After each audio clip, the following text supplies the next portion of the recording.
Hello, Red Wave. Welcome to Beware of Bulldogs Late Night. Or what do they call this? After Dark. Well, I don't know what's after dark. After hours? How can it be after dark? After dark is the morning, right? I don't know. It's late. This is the latest Beware of Bulldogs has gone live before. Thank you for tuning in. My name is Caleb Nail. Joining me is Caleb Pletz. That's right. We make it easy for you here. Caleb and Caleb. Some weird news today, but Caleb, first, how you been, man? It's the end of the season. Last time we talked, we were recapping a San Diego State loss, or a Fresno State loss to San Diego State. Now we're going to be talking about Tedford and things like that. So we'll get there. But tell me, how you been, man? Yeah, overall been good. I mean, getting into the holiday season here, football-wise, fandom-wise, it's weird having or coming up upon a weekend of football and Fresno State's not playing because it's conference championship weekend. There's a great game tonight between Oregon and Washington. Congrats to Coach DeBoer on his Pac-12 championship. And so, yeah, but it's weird when, the Dogs aren't playing and there is definite uncertainty ahead for this Fresno State football program. So that does not make me feel good. Yeah. What's up, Randall? Yeah, he makes a good point. Tedford basketball, not a great day in Fresno State history. We'll talk about it more. Yeah, I've been good, man. This week was nuts, dude. It was nuts. I don't know if I've ever had a week like this in my life, but to end it with all of this on a day like this was wild. So, and I'm sure it's only going to get more and more fun as the weeks go on. So, if you are just tuning in, I hate to say, if you live under a rock, there was a big press release today, and I'm going to pull up the press release so that we can read from it. And it was a statement from the director of athletics at Fresno State, that is Terry Toomey. And here it is. Fresno State football head coach Jeff Tedford announced today that he is stepping away from his duties immediately to address personal health concerns. Tim Skipper, assistant head coach and linebackers coach, will serve as acting head coach through the upcoming bowl game, which will be determined on Sunday. There's a little bit of news. We're going to get our bowl game on Sunday, or they're going to release it on Sunday. I think I saw something leaked, but we'll see. The entire Fresno State community sends its thoughts and prayers to Coach Tedford and wish him a speedy recovery. So that was released earlier today. And Caleb, my first reaction to this is, oh boy, here we go again. And full disclosure here, I was the one that tweeted out Jeff Tedford stepping down, and then I put a quote tweet on that and talked about stepping away. But we'll get farther into it. But what was your initial reaction to that press release? Yeah, the way that it was worded definitely seemed like it was just a repeat of whatever year, 2019, that health condition, he needs to take time away, and he's not able to be the head coach of the program. But obviously later kind of revisions and clarifications said, oh no, he intends to coach next season. So okay, that's kind of strange. So why make this big of a deal and press release and everything if it's something minor? So yeah, that definitely could have been communicated a little clearer. Oh, dude, I got chewed out by some people in the Twitter world. I was wrong. He is not stepping down. Look, okay, I'm gonna put money. I'm gonna put money of like $20. Listen, if I'm wrong, I owe you guys $20, and you guys can get in on it. But I feel that confident. $20. Tedford's not here next year. But let's go back a little bit. Tedford's done this before. He's had health issues. He stepped away for what was it, a year or two, and Kalen DeBoer comes in. Now he's doing it again this year. And I think you and I as the listeners, and Caleb yourself, we saw it. It wasn't being hidden. Tedford looked exhausted I mean, and you could. The team was struggling, and Tedford was struggling. He just looked really tired, and so I don't blame him at all. Whatever health things these are, we haven't heard anything like what exactly the health issues are. I just can't wrap my mind around this, Caleb, and that is why a huge press release on health concerns and stepping away now. It doesn't make sense unless he's resigning and they are like, oh, then they're trying to backtrack and things like that. And they didn't say any of those things, but why are they doing a huge press release for someone to take sick leave? I mean, that is a little suspect. And yeah, just to comment on, if we saw this coming, obviously losing the last 3 games of the season, we couldn't figure out what was wrong with this team. So if obviously the head coach isn't able to operate at his peak performance, I think that's going to have an impact on the team. And I mean, seeing him on the sideline, the New Mexico game, he wasn't really doing a whole lot of coaching. He was just kind of doing some standing, hands on his knees and just watching the game. I mean, because typically he's chewing out refs, offering some coaches to, the offense, coaching to the offensive players. But I mean, we really didn't see that the last game at home. Kind of harder to tell the last game at San Diego State on TV, but it definitely didn't seem like he was operating at that full capacity there. So, and I agree. It seems like this could have been something where if he needed to have a quick correction procedure, they probably could have done that without most of the fans even knowing, because, I don't think these practices are open to the media. So I think they probably could have just moved him away quickly, got it done, and brought him back. And, we probably wouldn't have known any different. Right. If he was actually sick. Right. And if it leaked into the bowl game, then I think then it would be, good for the program to say, okay, he's sick. He's not making the trip to the bowl game right now. He's going to get better. And, but right now it's just weird. And to me, it screams Tedford is resigning. That's what it is. So, people can come after me if they want for me saying is Teddy was stepping down, but I'm going to stick by it. I know they didn't actually say it, but I'm sticking by it. I don't think Teddy's coming back. And if he does, I'm with Cole. He says, at least he's not coming back for a full season. And Bulldogs Bob, he makes a good point. He's with his Crohn's disease. One day it's good. Next day it's bad. I have friends with that as well. And, I get it, but it's just not, you don't coach the entire regular season and then all of a sudden at the end of the season, do this. Like either you're sick a couple weeks ago, right? And, this is just awful timing. And so here's what I think happens. When the transfer portal closes, then it will be released that Jeff Tedford is resigning. Because they're trying to keep as many players here as they can, trying to get coaches to recruit out of the portal as well. And then once the transfer portal closes, then all the dominoes start to fall, and we get to see what happens next. That's my prediction. I think that's the logical thing that happens.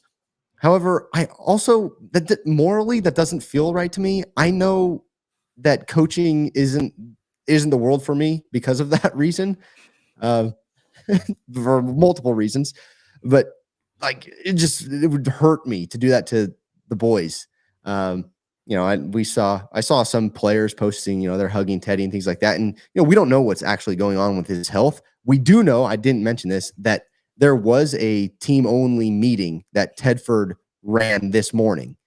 So he was on campus today doing that, but we don't know the extent of his health. And I mean, I hate to say this, Caleb, but do you remember the last time a college coach said that they were sick, or the university said they were sick, and then they came back. They were stepping away, right, because of health concerns. And then there's one. Okay, There's who was it? Urban Meyer. That's right. Now, that's a totally different story. But let's just say he wasn't sick. and I'm not saying that Tedford isn't sick. He obviously, I know, guys. Obviously, he has some health issues that he needs to take care of, because that was in the past. He had that in the past. So, but with all of this happening, and for a second time, like, okay, come on, this is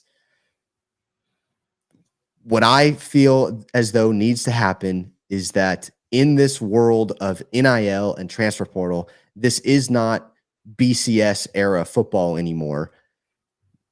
We need, if there is going to be a retirement happening, we need to know as soon as possible, because that's going to affect the team, the portal, all these different things. And I think that's what needs to happen. I don't know. What do you think about all of that? Yeah, I think the wishy-washiness is going to just hurt the program. I mean, it's got to be either you're in or you're out. And I agree. We need to know sooner, because right now the pool of coaching candidates is still pretty wide, at least for guys who are, open to considering positions for the next season. So now is the time to be, putting together a search committee and, interviewing potential replacements for Coach Tedford. So, the later this goes, or the longer this goes on, everyone's lining up jobs for the next year, and the pool of available options is getting smaller. So I don't think that is good for the university. And let me take you back to August of this year, which seems like a long time ago, but 3.5 months ago, Mountain West Media Days, Coach Tedford's quoted as saying, "I'm here for the next 10 years," or something to the effect of, I would love to be here for the next 10 years. So was this premeditated all the way back then, that he's saying that just to throw us completely off the track? I don't know. That's kind of a wild accusation there, but it is kind of funny that of all times to say that, it's the year that he may or may not end up stepping down. Right. Well, I'm putting money on it, Caleb, but he's not coming back next year. And for the sake, and this is how I also feel, for the sake of Jeff Tedford and his health. Look, if this is actually true and he is really having some health issues, please retire. Please. Like, as a human being, I care and love Jeff Tedford. I love him as a college football coach, but as a human being, we care and love for him, and I want the best for him. Please go spend time at your beach house with your grandkids. You're not gonna you got to enjoy your life. And after having a kid now, I can only imagine what it's like having grandkids. Go spend time. You have the luxury of having a beach house. Please go spend time with them and do all of that stuff, because health is very important, and that's something that doesn't last forever. So, because I care about Coach Tedford, I think everything is saying Coach Tedford is done. And I am okay with that, because I want Tedford, the man, to be healthy and live a long, healthy life. And that's what I want for him. But that leads me to this, Caleb. If Coach Tedford does turn his papers in and says, "I'm done," just like Cowboy says here, who would be the best candidate to replace him? And so I'll word it this way. Who do you think would be the best candidate? And then who would you like to see? Well, I mean, are we just talking fairy tale land or realistic? I mean, I would love to bring I would love to bring Coach DeBoer back. I mean, he really has got things moving up there in Washington, but only in your dreams, Caleb. Sorry about that one. Exactly. Yeah. But then, it is an interesting thought experiment to think about if Coach Tedford didn't have the first retirement step away. Is Kalen DeBoer where he is now? Because that really propelled DeBoer to get to where he is at Washington. So Okay, Caleb, I got something to say. But Tedford was advising that entire process, mhm. and he put DeBoer in front of Washington. You think he wanted to coach at Fresno State? We've got our tinfoil hats on now. But to answer your question, I don't really know where to go for the coaching search. I don't know if anyone currently on the staff is really the best option to put at the helm. I think that I'd like to see someone younger, just so that way, hopefully we don't have an issue with health going forward, and hopefully, longevity here. But I think we have to just decide: are we okay with being a stepping stone job? And when you think about that and the stepping stone job, that usually means you have a couple good years in a row, which isn't a bad thing. Right. So I think I'd like to take a young up and coming coach who's looking to prove himself.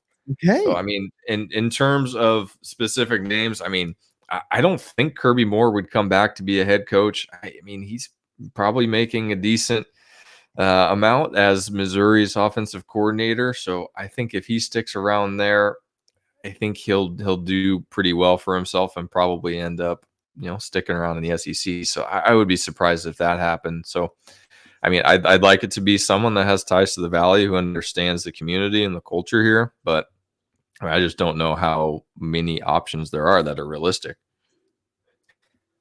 Yeah. And that was the question I was going to ask you when I told you I got a question for you. Do you want someone older connected to the program that is going to model their career after Sweeney Hill, Tedford, or do you want a younger guy like DeBoer to come in and maybe we get 2-3 good years out of him and then he bounces? As you answered that question for me. And I will add, the good part about having a younger guy that then bounces somewhere is that means that there was a buyout most likely, and Fresno State made a bunch of money so that we could build nice suites, so Yeah, I mean, I think that one of the requisites should be familiarity with the West Coast. I think that agree. one of the issues with DeRuyter and that hire was a just complete outsider. He's a Texas guy and just not super familiar with one, California, and more zoomed in the Central Valley. So I think that there has to be some sort of California familiarity for the next head coach, just to be able to understand the history of the program. So, I mean, I don't think it has to be a former player. I think that there's a lot of people in the college football world that respect what Coach Sweeney and Coach Hill built here, and they don't have to have that direct connection. So I'm not afraid to step outside of the bulldog tree, especially if it means we're gonna maybe innovate a little bit more on offense and figure out something on defense too. So I mean, I think that's an important question to you. I'll pose is, do you want the head coach to be more offensive influence or defensive influence, or do you not think it matters? Well, I go to the two extremes whenever I hear that. I go to USC and I go to Iowa, so I get worried a little bit. But I don't, I think the coaches that have the most success are more offensive influence, and so I maybe lean towards offense a little bit, and especially with we struggled on both sides of the ball towards the end of the season, but especially, how about this? Why don't we go offensive line influence? So, and then everything else can fall into place. I don't mind if JD Williams or Skip or Jethro, one of those older player guys that are on staff right now, if they want to coach, I don't mind giving them the job. See what they got. I don't care.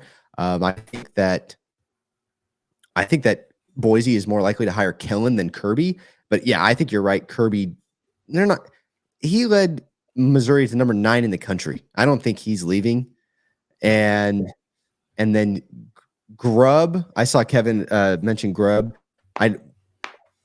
We ruined that relationship. I know that I'm pretty sure they're pretty upset with that coaching staff for leaving the way they did. So, and allegedly recruiting players over there. Not that they got any, but trying to. So I don't think we get Grubb either. No, As and much as I would.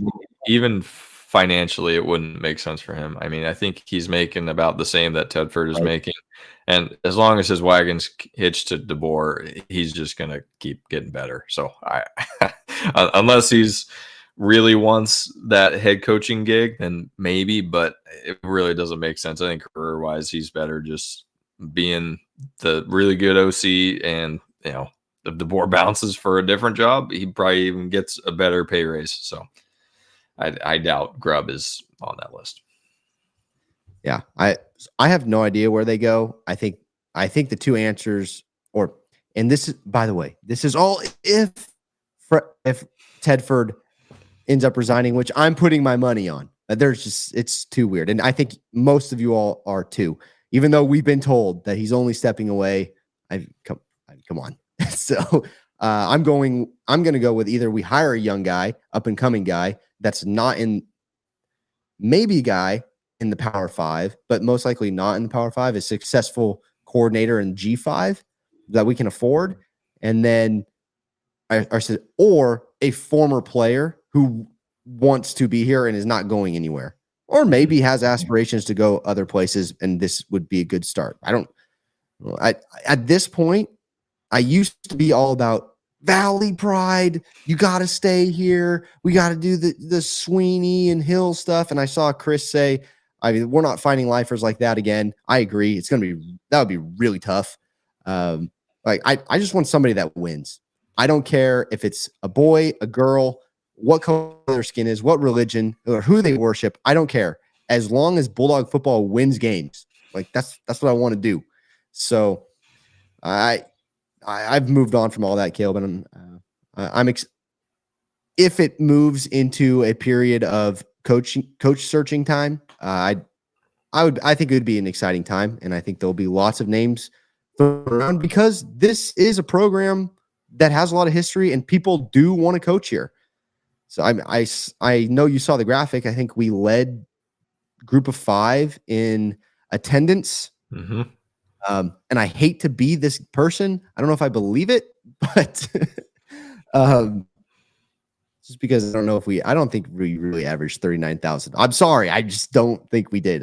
I saw the red seats. But anyways, sorry, go ahead, Calvin, then I'll get to the chat. Oh, yeah. Only comment was, that's not butts and seats. That's tickets sold. I think that the people in the ticket office they did a very good job this year of making sure, they sold all the tickets. Right. I'd like to see the number of, scanned tickets. Mm-hmm. So, a lot of Dilfer in the chat right now.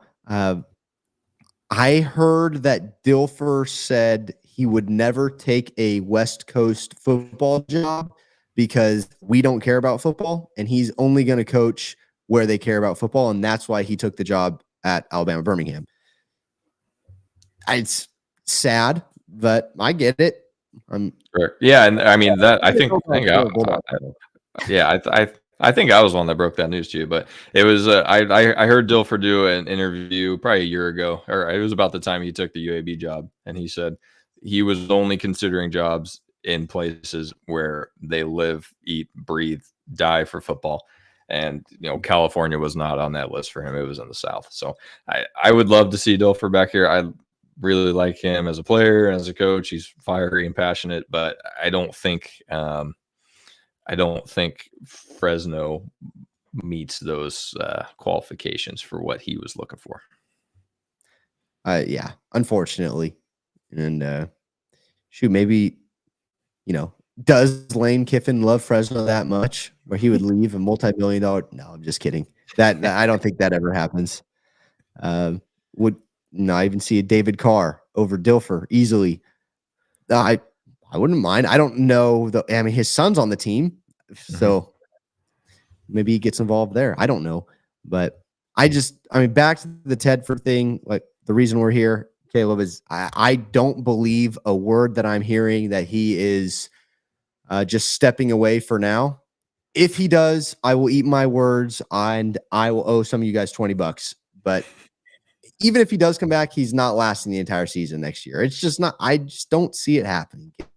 I don't think we can, overstate that the college football profession is a grind. It doesn't really ever stop. I mean, I know that they get some time off in the summer, but they're always recruiting. Like they're always worried about the future, and especially now with the transfer portal, worrying about what guys currently on the roster are going to leave.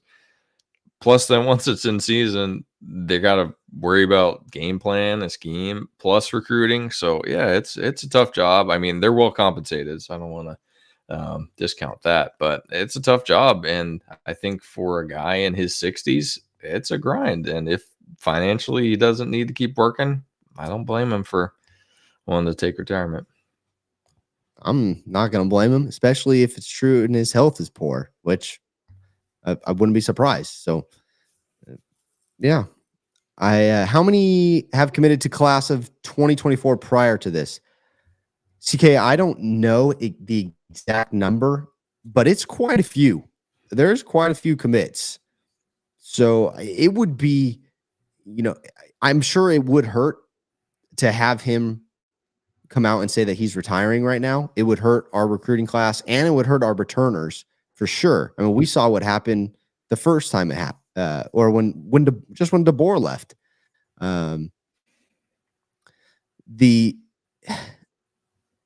But I still think you got to get it out there as quickly as possible in this world. You have to. So I don't know. Maybe they know what they're doing, and that's why they get paid to do this stuff at the administration level. But I don't know. Well, what's the early outlook for the bowl game? Is the team engaged and excited to be there, or are they over the season and ready to get to their Christmas break?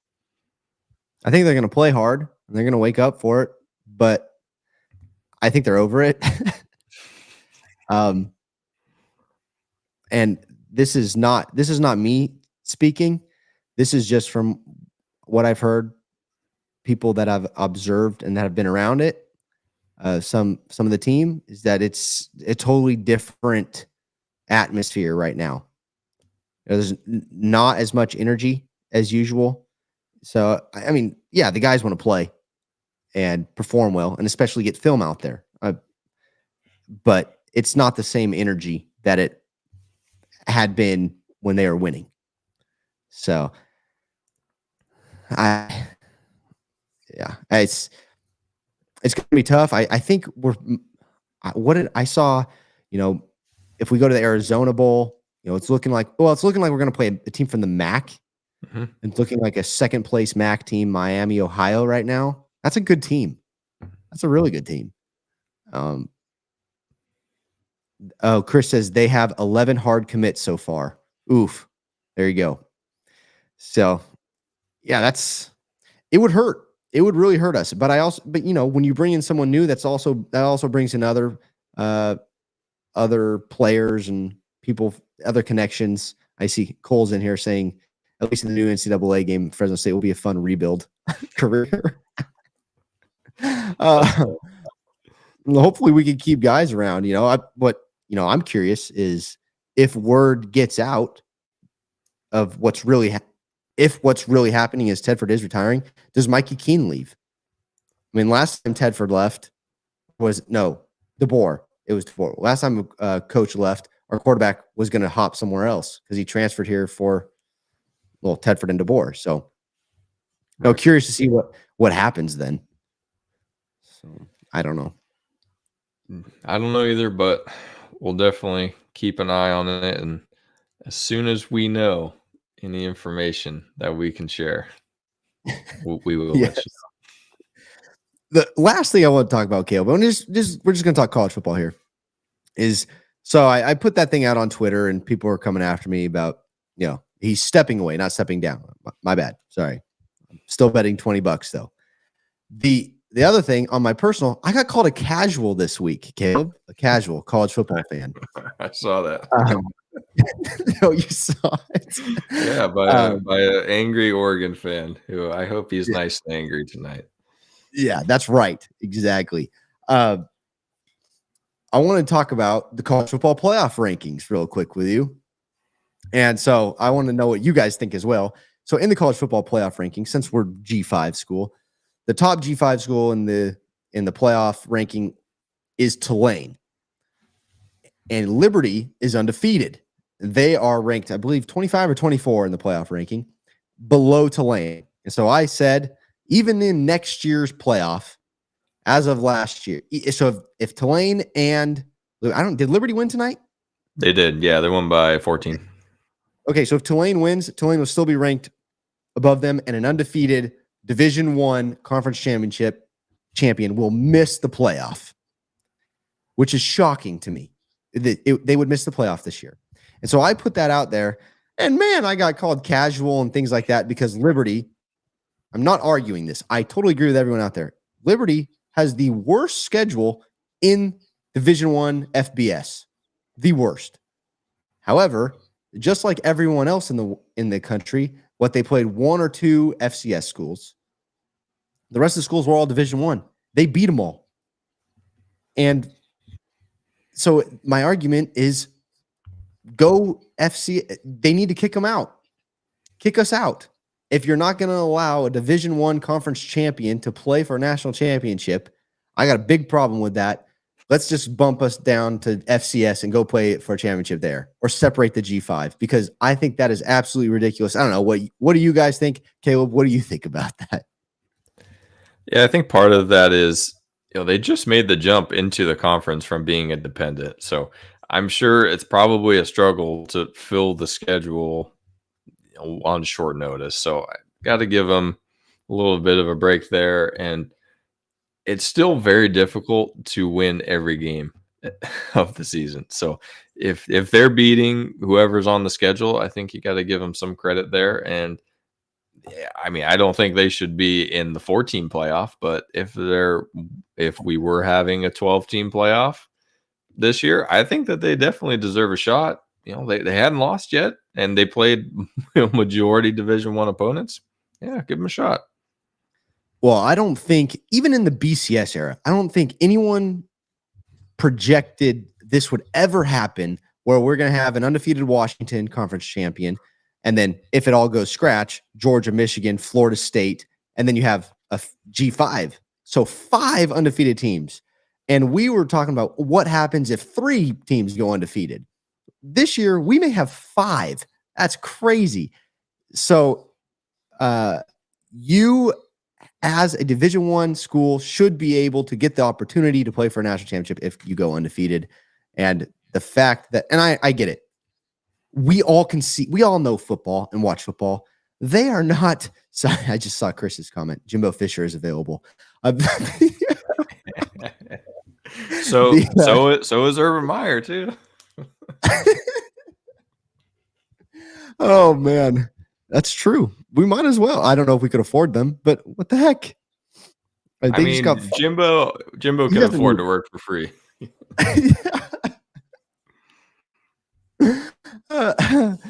Cole says, go undefeated against D1 schools, play for a D1 natty. Makes sense. Yeah, thank you. It does. Jordan at TFF Dudes, I'm talking to you, Jordan. That's all right. Jordan, we're buddies, but still, I'm mad at Jordan. So anyways, I think that's the only thing that needs to be fixed. Let's just look at it from our perspective. If Fresno State goes undefeated, we beat the worst team in the Big Ten, the worst team in the Pac-12. We beat an FCS team in double overtime. And even after doing all that, we were ranked. We were ranked after doing that. And Air Force hadn't played anybody, and they won some games, and they were highly ranked. So what happens if we go undefeated?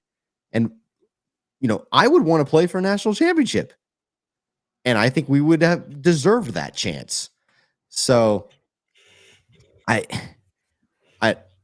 Here's my solution, Caleb, and I'll end it here about this on this topic is any Division I school goes undefeated and wins their conference, you need to make it to the championship. So I believe that all conference champs should go to the playoff. And now that the Pac-12's done, that leaves 9 conference champions. And then take the next 7 best teams, and that leaves you with 16 teams. And you can't complain about that because then you're going to get all your one-loss teams. So then Oregon, Texas, Bama, all those teams, Missouri, they all make it in. You're still going to get the good teams in, plus the conference champions, and then you're not going to leave an undefeated Liberty out, and you're going to get a good Tulane, one-loss Tulane team in as well. So that's my solution. That'd be interesting, and I think that we probably need to have probably separation from the NCAA for that to happen, because then now we're getting into an NFL length schedule for these guys if we're playing a 16-team tourney. So I think it would be awesome, but I think if we can just get a guaranteed best G5 team in the tournament, I think that's good enough. All right, who's the best then, Caleb?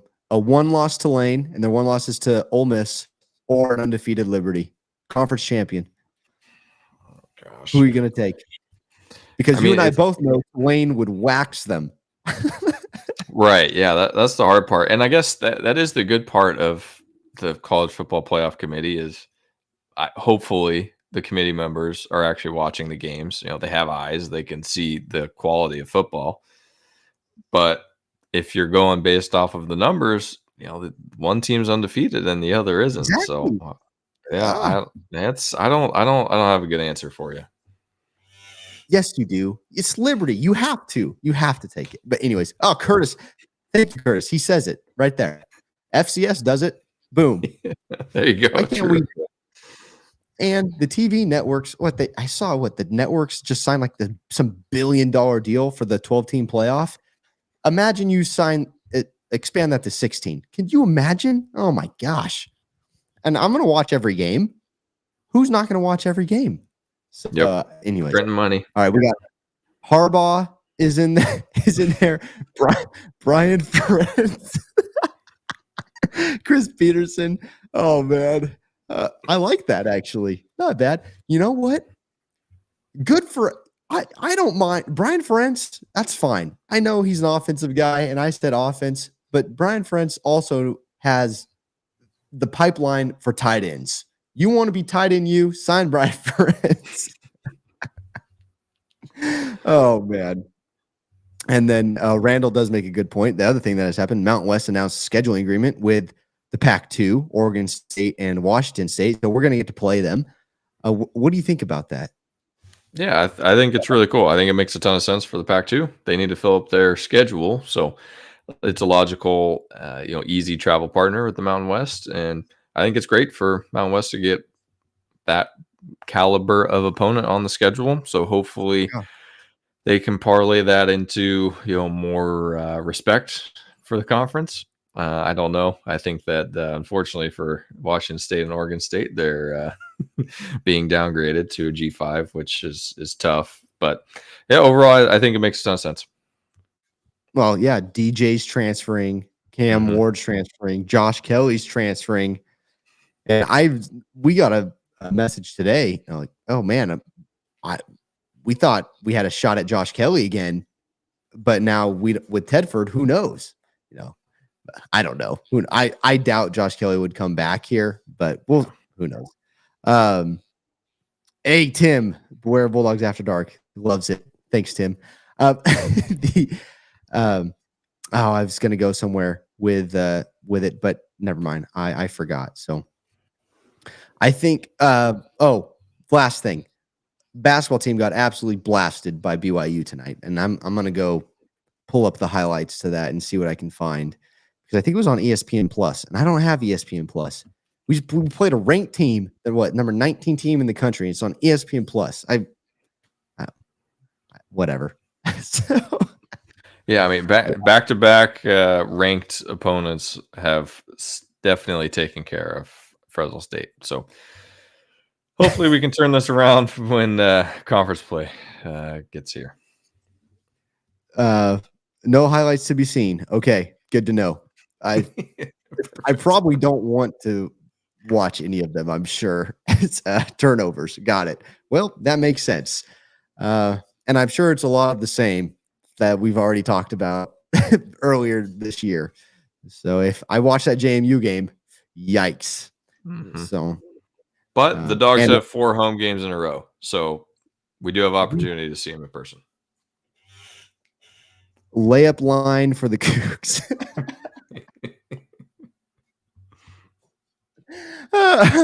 All right. These I didn't see the score on the volleyball game because we were taking friends dinner, but I got to go check it out. But I saw you guys in the chat.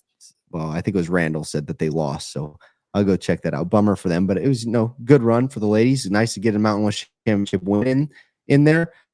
What's next for Fresno State athletics, Caleb? We have bowl game released on Sunday. We have basketball coming up. Is there anything else that we can be looking forward to? Well, this week baseball released their schedule, so baseball fans, you can kind of get geared up for baseball season. And I mean, that season will be here before we know it. First series is middle of February, so 2.5 months from now, we are playing baseball. I love baseball. That's so soon. Oh my gosh. I saw their schedule, and Ovi did a great job, or whoever put it together did a great job. I mean, there's a lot of solid teams on that schedule this year. Mm-hmm. Definitely, yeah, and good opponents coming to Biden Field, and plenty of midweek matchups where we'll throw our whole bullpen out there. So yeah, it should be a good season. And basketball, let's do this thing, turn it around. Baseball, it might be our our main hope this year. Last hope. Oh, women's volleyball got Mountain West Championship win. That's good. Maybe who knows about softball? We got them as well. Yeah. All right.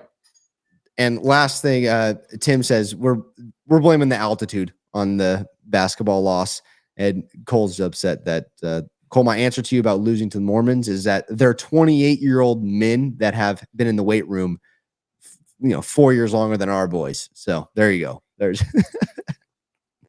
All right, Caleb. Let's get to bed. We will talk soon. Cole and I will be talking basketball soon as well. Thank you guys for tuning in to Boyer Bulldogs After Dark.